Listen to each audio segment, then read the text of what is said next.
Can we make our single method as a generics in C Sharp?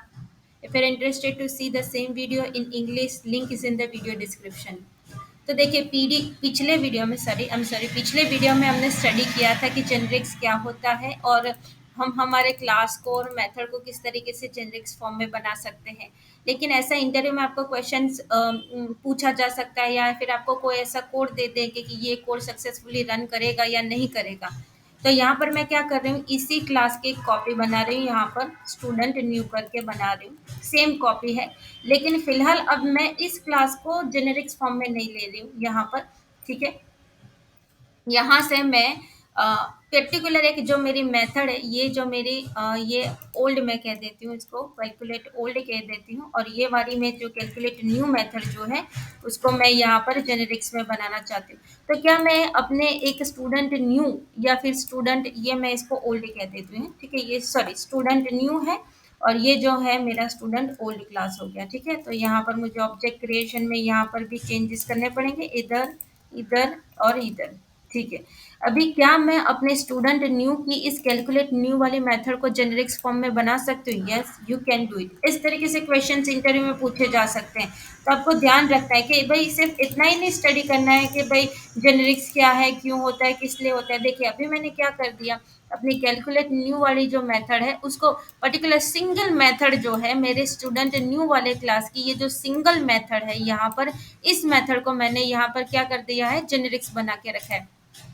ऊपर वाले में क्या होता था, जब मैं ऑब्जेक्ट क्रिएशन करती थी और यहाँ पर मैंने अपने क्लास को बना के रखा था as a any data type. इसका मतलब क्या होता था कि ऑब्जेक्ट क्रिएशन के टाइम मुझे यहाँ पर स्पेसिफाई करना पड़ता था कि भाई ये जो मेरा क्लास है वो किस टाइप का लेना है, मुझे इंटीजर लेना है, स्ट्रिंग लेना है। लेकिन देखिए अब मैं स्टूडेंट न्यू वाला क्लास का ऑब्जेक्ट बना रही हूँ। यहाँ पर देखिए जैसे मैंने स्टूडेंट न्यू लिया और यहाँ पर लिया कि ओबीजे न्यू करके मैंने अपना ऑब्जेक्ट बना दिया। तो देखिए अब मुझे यहाँ पर जो न्यू में, देखिए ओल्ड में मुझे यहाँ पर दिखा रहा है कि भाई आप बाइंड करें कि आप किस तरीके से स्ट्रिंग बाइंड करना चाहते हैं, इंटीजर बाइंड करना चाहते हैं। लेकिन न्यू में आप सिंपल वे में बना सकते हैं अपने क्लास को यहाँ पर।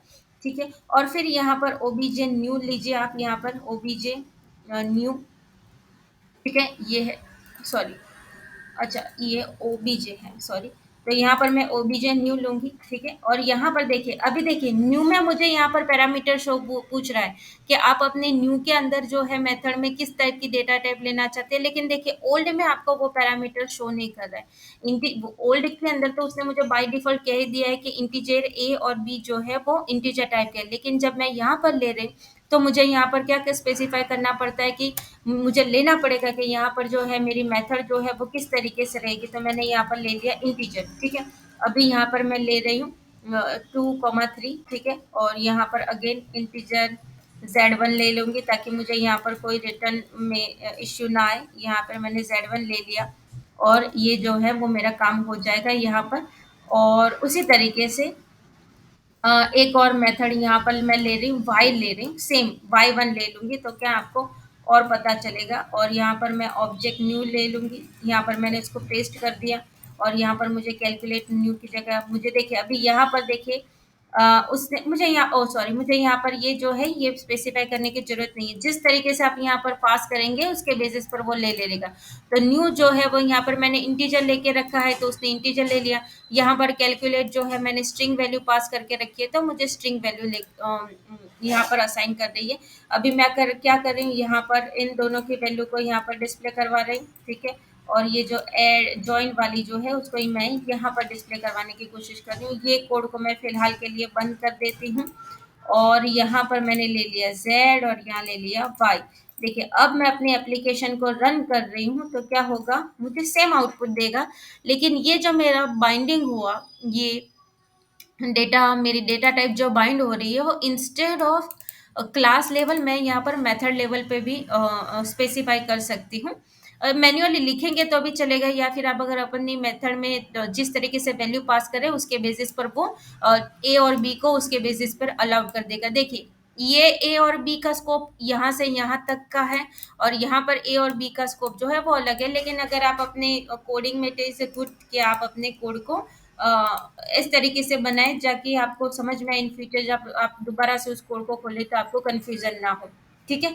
अब जो सिंपल वाला जो है कोड वो तो as it is he work करेगा, जो हम यहाँ पर बना रहे हैं, वो तो सिंपली जो है उसी तरीके से वर्क करेगा। तो मुझे नहीं लगता कि उसके बारे में मुझे आपको फिर से बताना पड़ेगा कि मैं स्टूडेंट न्यू यहाँ पर ले रही हूँ और ओबीजे न्यू लिया मैंने, और यहाँ पर अगर मैं कैलकुलेट मेथड ओल्ड वाली ले रही हूँ, तो मुझे यहाँ पर डायरेक्टली अपनी वैल्यू जो है वो पास कर देनी है 4,5, फिर वैल्यू लेनी है return type. So this is how generics works. Basic definition interview में एज अ फ्रेशर लेवल जाएंगे तो आपको और डिटेल में नहीं पूछा जाएगा कि भाई इन्यूमरेटर क्या होता है, I am sorry, I collection क्या होता है, डिटेल में नहीं पूछेंगे। बेसिक जेनेरिक्स क्या होता है इस तरीके से आपको कोड दे देंगे, तो आपको पूछेगा कि ये कोड में कोई दिक्कत है या नहीं, ये कोड अच्छे से वर्क करेगा कि नहीं। इस तरीके से आपको क्वेश्चन एंड आंसर प्रैक्टिकली पूछे जाएंगे। अगर आपके पास, अगर आपने कोई इंटरव्यू वगैरह दे के रखी है, आपके पास कोई Q&A है, तो मैं आपको डिस्क्रिप्शन में एक ईमेल एड्रेस दे के रखा है मैंने, वहाँ पर जाके आप मुझे अपना कौन सी कंपनी में और कौन सा प्रैक्टिकल क्वेश्चंस आपको पूछा गया है वो अगर आप मुझे करेंगे, तो उसके रिलेटेड भी मैं यहाँ पर वीडियोस बना दूंगी, ताकि इन फ्यूचर दूसरे स्टूडेंट को भी उसके अंदर हेल्पफुल रहे। तो I hope you like this video and thank you very much.